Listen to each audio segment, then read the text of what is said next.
এখানে একটা শীট দেখতে পাচ্ছেন, এখানে হচ্ছে মোবাইল নাম্বার দেয়া আছে, এখানে বিভিন্ন অপারেটরের মোবাইল নাম্বার দেয়া আছে একটা লাইনের ভিতরে। এখানে এই লাইনের থেকে আপনাকে প্রত্যেকটা অপারেটর আলাদা করতে হবে। এটার জন্য কি ফর্মুলা ইউজ করবেন, তো এটা হচ্ছে আমার এক ভাইয়ের রিকোয়ারমেন্ট অনুযায়ী এটা করতে হচ্ছে। সে আমাকে নোট করছিল একটি কলাম থেকে বিভিন্ন মোবাইল নাম্বার কিভাবে আলাদা করা যায়। তো এটার জন্য সে একটা গুগল শীট অলরেডি আমাকে শেয়ার করছিল। তো এটার উপরে আমি তাকে সমস্যার সমাধান দিয়েছি এবং তার সাথে আমার কথা হয়েছে। সে হয়তো কোথাও জব করে, তো এটার উপরে ভিত্তি করে আমি মনে করলাম যে প্রত্যেকের সমস্যার সমাধান করব এবং সেই অনুযায়ী আমি টিউটোরিয়াল তৈরি করব। যেহেতু জব রিলেটেড, যারা জব করে তারা জানে যে কোন কোন কাজগুলো প্রয়োজন হয়। তো এটার উপরে ভিত্তি করে আমি এই টিউটোরিয়ালটা তৈরি করব যাতে আপনারা বাস্তব কাজগুলো শিখতে পারেন। চলুন দেখা যাক আমরা কিভাবে প্রত্যেকটা অপারেটর আলাদা করতে পারি। তো এটার জন্য আমরা প্রথমে যদি অপারেটর আলাদা করতে চাই, এটার জন্য আমরা একটা সার্চ নাম্বার খুঁজে বের করব যে কোন নাম্বার দিয়ে সার্চ করলে আমরা প্রত্যেকটা অপারেটর আলাদা করতে পারি। তো এটার জন্য আমরা প্রথমে একটা লেফট ফাংশন ইউজ করব, ইকুয়াল সাইন দিয়ে লেফট LEFT লেখার পরে ট্যাব বাটনে ক্লিক করব। তো এখান থেকে আমাদের এই যে স্ট্রিং হচ্ছে এখানে টেক্সট বলে আমাদের অফলাইন যখন আমরা শিটে কাজ করি সেম কাজ, শুধু একটু ল্যাঙ্গুয়েজটা আলাদা। তো এখানে আমাদের প্রথমে টেক্সট গড়টাকে সিলেক্ট করে দিতে হবে, এরপর হচ্ছে কমা দেওয়ার পরে নাম্বার অফ ক্যারেক্টার্স ওখানে দেওয়া থাকে, শুধুমাত্র ক্যারেক্টার্স বা নাম্বার দেওয়া থাকে। তো আমরা এখানে দেবো কি আমরা কয়টা ক্যারেক্টার নিতে চাচ্ছি, সার্চের জন্য 888013। এখানে টোটাল হচ্ছে পাঁচটা নাম্বার আমরা ফার্স্ট থেকে নিয়ে নেব, যাতে আমরা মোবাইল নাম্বার আলাদা করার জন্য, এই অপারেটর আলাদা করার জন্য আমরা এটাকে সিলেক্ট করে নিলাম।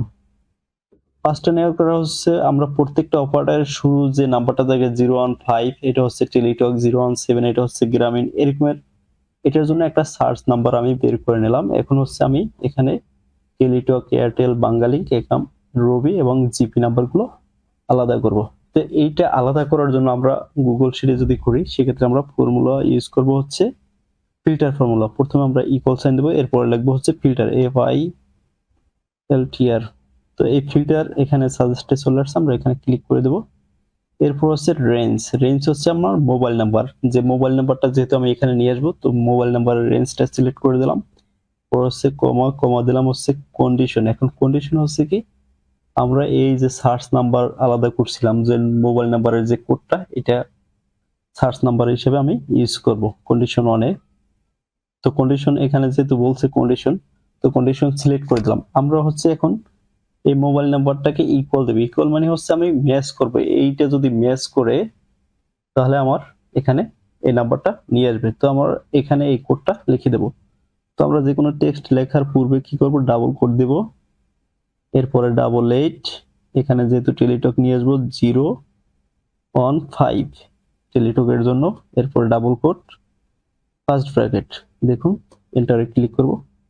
এই যে আমার এখানে টেলিটক এখান থেকে ফিল্টার করে নিয়ে আসছে, যতগুলো টেলিটক নাম্বার আছে এখানে সবগুলো চলে আসছে। এইভাবে আমরা আলাদা করতে পারি, প্রত্যেকটা ক্ষেত্রে আমরা এইভাবে এই ফর্মুলাটাই ইউজ করব। তো আমরা যেহেতু এই ফর্মুলাটাই ইউজ করব, এটাকে আমরা কপি করে নেব, এটাকে সিলেক্ট করে কপি করলাম, Ctrl+C, এস্কেপ বাটনে ক্লিক করে দিলাম।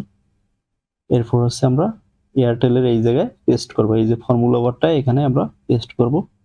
পেস্ট করার পরে আমরা জাস্ট শুধুমাত্র আমরা কোড নাম্বার চেঞ্জ করব, এখানে 5 দেওয়া আছে, এখানে এয়ারটেলের জন্য 6 দেব। দেখুন আমার এয়ারটেল নাম্বার চলে আসছে। বাংলালিংকও সেম, এখানে আমরা ফর্মুলাটাকে পেস্ট করে দেব।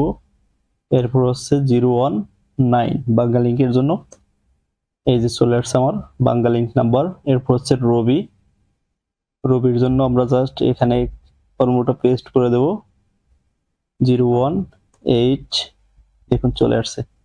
এখন সমস্যা হচ্ছে জিপি নাম্বারটা, জিপি নাম্বার যেহেতু দুইটা আছে, এখানে 017 আর একটা হচ্ছে 013, এগুলো হচ্ছে জিপি নাম্বার।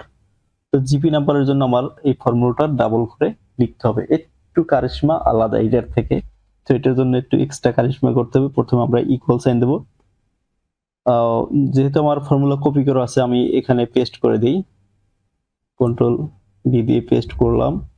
এখানে দুইটা ফর্মুলা লিখতে গেলে আমার এখানে প্রথমে সেকেন্ড ব্র্যাকেট দিয়ে নিতে হবে। এরপর হচ্ছে এখানে যেহেতু আমরা গ্রামীণ নিয়ে আসবো, প্রথমে আমি 013 দিলাম, কোড নাম্বার চেঞ্জ, এরপর হচ্ছে সেমিকোলন দেওয়ার পরে আবার ফর্মুলাটাকে আমি পেস্ট করে দিলাম, এখানে লিখবো 017। যেহেতু আমার দুইটা কোডে আছে গ্রামীণ অপারেটর দুটি কোড দেওয়ার পরে এখানে লাস্টে আমি সেকেন্ড ব্র্যাকেট দিয়ে দিলাম।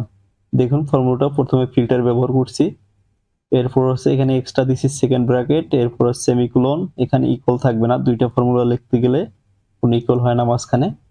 এরপর সেমিকোলন দেওয়ার পর আবার ফিল্টার ফর্মুলা, এরপর লাস্টে সেকেন্ড ব্র্যাকেট, এরপর এন্টার দেব।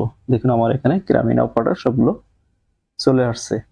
তো এটাই হচ্ছে একটু কারিশমা বেশি ছিল। এখানে শুধুমাত্র কিন্তু আপনি একটা জায়গায় ফর্মুলা পেস্ট করলে বাকি সবগুলো অটোমেটিক চলে আসে। দেখুন এখানে আমরা যতগুলো ফর্মুলা ইউজ করি দেখা যায় যে বিভিন্ন ঘরে ফর্মুলা সবগুলো ফর্মুলা পেস্ট করার পরে ডাটা চলে আসে, আর এখানে শুধুমাত্র এই ফিল্টারের জন্য একটা করে আপনার ফিল্টার ইউজ করলে বাকি সবগুলো অটোমেটিক চলে আসে। তো আসলে এটা খুবই একটা ইম্পর্টেন্ট সবার জন্য।